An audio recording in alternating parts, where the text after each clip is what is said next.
Blake Anderson joins us right now, and well, I guess you've been making some news, huh? I guess so. We're going to try something different here, and I'm excited. I'm ready for a new challenge. The business side of the sport has always really intrigued me, and getting to work at a racetrack in Skagit, a new area for me, obviously being from the Midwest, so it's a little bit different. There's a few more hills in the Skagit area to work with. Can't see as far, but I'm excited. It's a beautiful track, and Pete, John, and the gang there have done an incredible job, and we're just going to work towards continuing to build off what they've built the last 2 years. How long were you with the All-Stars? And then before that, you were at Knoxville. There was a whole thing of announcing, right? You've been pretty much doing announcing the whole time, right? So I started announcing at Boone Speedway, IMCA Modified, so the Super Nationals are when I was 15, back in 2005.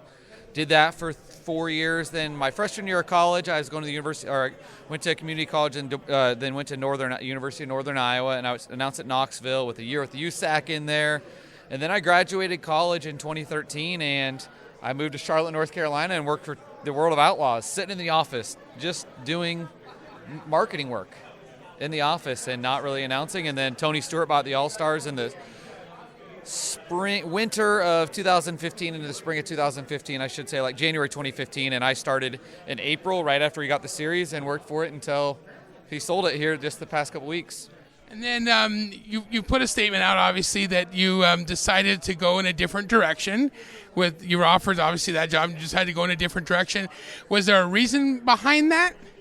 I was ready for something new, something different. I'd done it for 9 years, and it's a grind being on the road, 150 plus nights in a hotel, and the thought of maybe racing somewhere on Saturday and having a less than hour drive home to my bed instead of a 2-hour drive to a hotel and a 6-hour drive on Sunday sounded pretty enticing. And Kevin and Monica Rudeen gave me a great opportunity with Skagit, and I'm going to get to work with Rudeen Racing, Rudeen Management, and Rudeen Industrial. So going to really get to work in a bunch of different areas within their company that really excites me. So you're going to be based kind of on the east side? I'll be based in Seattle and in Spokane, but I think I'll probably be in Seattle a little bit more just because of the racetrack racing season being longer than anything else. But that may change year to year.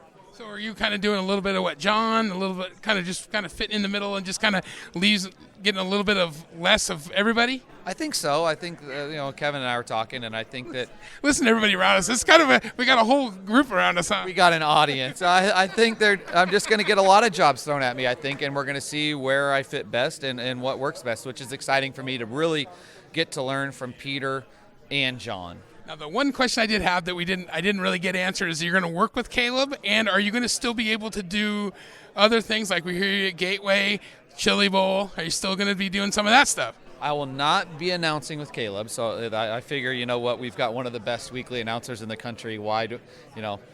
Let's utilize him. So Caleb is darn good at his job. The Chili Bowl and Gateway, I believe I'll still be able to do them. I'm going to do them this year, and I think, obviously year to year, some things will change, but I still plan on absolutely doing those. They're two events that I really look forward to, and then, you never know what's going to come up throughout the year, but I think, for now, it's probably just going to be Gateway and Chili Bowl. Okay, well, that's news. That's news that I don't think people have heard. Hey, that's it.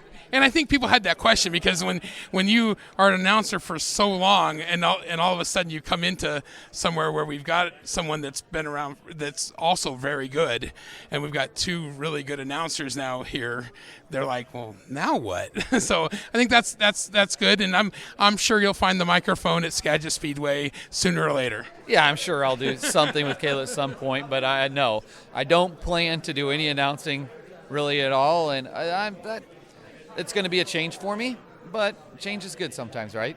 Yep. And you can follow your Iowa Hawkeyes, huh? Yeah, I can talk to Kev about it, and he said, I'm not going to get to go back home to Kinnick Stadium as much because usually once we finish racing, all I do is go to Iowa football games, so they're home and away. But you know what? We got airplanes, so I'm sure I'll fly back for a game or two every year. And you still found a way to follow it today, huh? I did. I was a little bit stressed out. You saw it.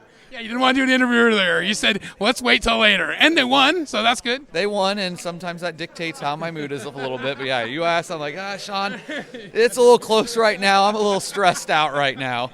Well, I thanks for the time. I'm really looking forward to having you up here, and I think the other guys are probably really looking forward to maybe a little bit less workload on on their schedules, and it'll be great having you in the Northwest. And I'm good. I can still see you at the Chili Bowl when we head back there again this year, so that's cool too. So thanks for the time, and good luck with everything. Yeah, thank you. I'm really excited. Obviously, I've been coming here to Dirt Cup the last couple of years, so I got to meet some people, but really excited to get to meet the great fans in the Pacific Northwest. And you guys got a lot of cool things going up here, and I can't wait to start to take part of them and do some sightseeing too. This is a new area for me, so I got a lot of things I need to check off. So if you've got some cool parts either in the Spokane area or Seattle area that maybe are kind of hidden gems, certainly tweet them at me and let me know. All right. Yeah, I'm sure Caleb and I'll find something to go do with you. Absolutely. All right. This is Shaun, and you're in the dirt.